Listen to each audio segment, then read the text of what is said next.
Welcome back to Malachi Gaming and Talk, and today we will be discussing both the battle between Goku and Granolah and the birth of God of Destruction Vegeta. Now, I know it's been a couple months. I know. I've had some real life issues, but hopefully one of these days I will be able to do this every day. But, on to the story.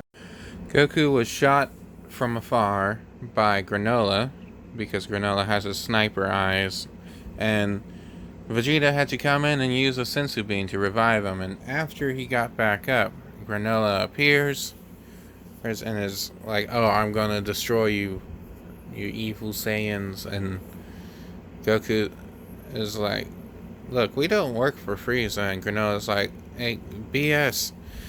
I'm gonna take care of you here and now." And so Goku's like, "Alright, I guess I'll fight you." And Vegeta's like walking off, well, flying off. And Goku fights him, and he almost instantly gets hit with another pressure point shot that knocks the wind out of him. And he has to go from Super Saiyan, which, of course, Granolah is like, "I thought Saiyans only had black hair." And he goes to Super Saiyan God. He gets checked again. And Goku really has not worked on, like, what happened with Whis, where Whis was like, "You need to work on your openings." And so they fly through the forest, and Goku eventually goes to Super Saiyan Blue. And throughout the fight, you see Goku is implementing Ultra Instinct in order to, like, fight on a higher level against Granolah. And then eventually he gets to the point where he's like, "I gotta whip out Ultra Instinct." And at first Granolah's like, "Oh, I can't find a weakness." And then Goku makes the mistake of telling him the weakness, which is, "Oh, I've got to take you out now or I'll run out of energy." So Goku thinks he has Granolah on the ropes. After all, he is an Ultra Instinct white-haired form. And Granolah's like, "Oh, I can't find a weakness." But turns out Granolah's like, "Nah, I was just using a clone," which is similar to the multi-form technique that he used in Dragon Ball. Goku and Tien used. And so, as with the multi-form, whenever it's called off, the user gains all his power, minus, of course, whatever the clone used. But this is a more perfect clone due to Granolah's immense power. And so, the real Granolah shows up and just taps Goku right above the heart, and then and this gets him out of Ultra Instinct. And Goku looks down as Granolah hits him with a 1-inch punch that sends Goku flying through the forest, and it leaves a huge divot like a meteor just hit. So yeah, Goku lost. He still has the weakness discussed in the Resurrection of F movie. And so Vegeta has to pick up the battle, and is also like, "Look, I don't fight for Frieza, but if you want to fight, I have no problem." And so they fight through this beautiful landscape, and he ends up having to hop in the river after he's thrown into the river. After Goku takes out Granolah, it's revealed that he's a clone, and Goku gets taken out by a pressure point after running the stamina out. And he's like, "See, I didn't need to use my full power to take you out." And so now he's going up against Vegeta with his full power. And as you saw from the panels that just flashed by, Granolah activated aim assist in his little AI thing, which allowed him to shoot at Vegeta through the water. Well, get an accurate shot. And so he tries to fight Vegeta again. He ends up taking out one of the Cerealian cities, and this pisses up Granolah. But this is where Vegeta is like, "Ah, that confirms it. You just got this power and you haven't had much training." And he's like, "How do you know?" And so Vegeta's like, it doesn't matter if you're the strongest, it's only a pure moment. This, of course, angers Granolah even more, and so, he starts trying to punch Vegeta again, and Vegeta's blocking it, and he's like, see, I'm getting stronger than I was a few minutes ago. And Granolah is like, alright, I just need to finish this now. Hits him with another pressure point, which shatters his armor, and so Vegeta ends up taking the full brunt of Granolah's full power. And this kind of knocks the wind and some blood out of him, but he just kind of starts laughing, and this freaks out Granolah.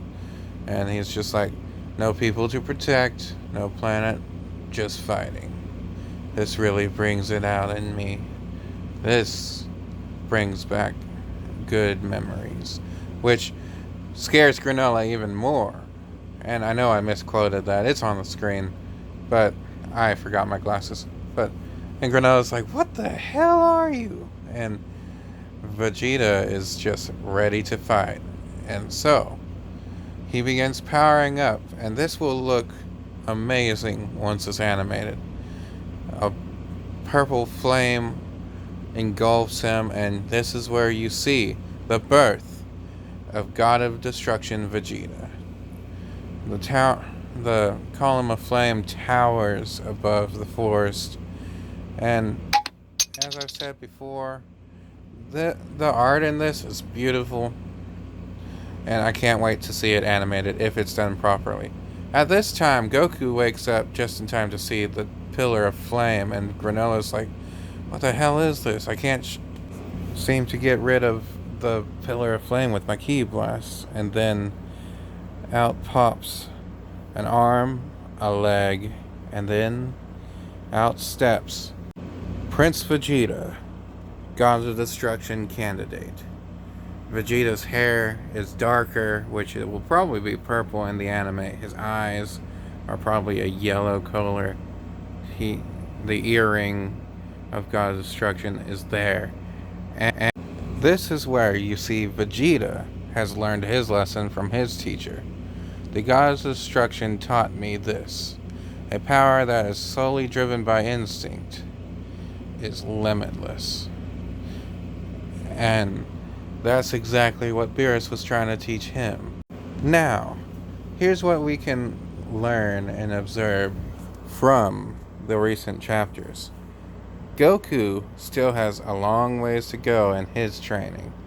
While he's been able to incorporate Ultra Instinct into his lower forms, he has been unable to get over that weakness where he just leaves himself open.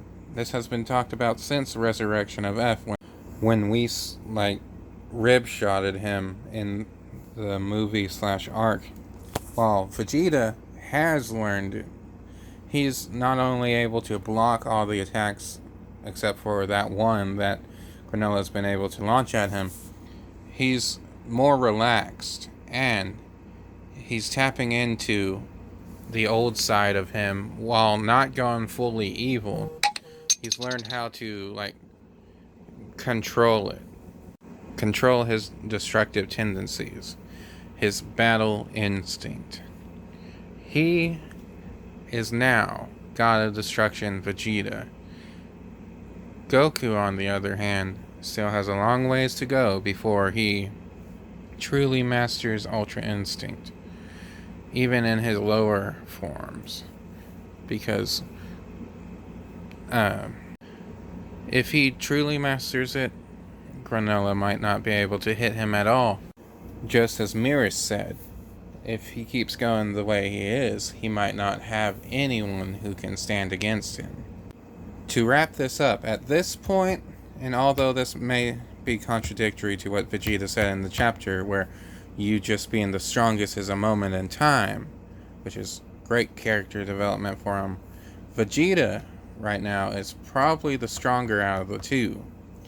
I know everyone's like, what? But Ultra Instinct, but look what just happened in this chapter. And if he's not the strongest ki-wise, although I think he's gonna probably whoop Granolah's butt in this next chapter that comes next month. Why am I getting so many notifications? I'm trying to make a video and everyone's texting me and I'm getting a bunch of freaking notifications. But anyway, back to the point I was trying to make. If Vegeta still isn't the strongest, although I believe his strength is surpassing Ultra Instinct, and we'll see in the next chapter if it surpasses Granolah. His technique is clearly superior. Anyway, I hope you all enjoyed this video, and leave a like, subscribe, and share on your social media. Until next time, and I will try to make next time a lot sooner. Have a nice day.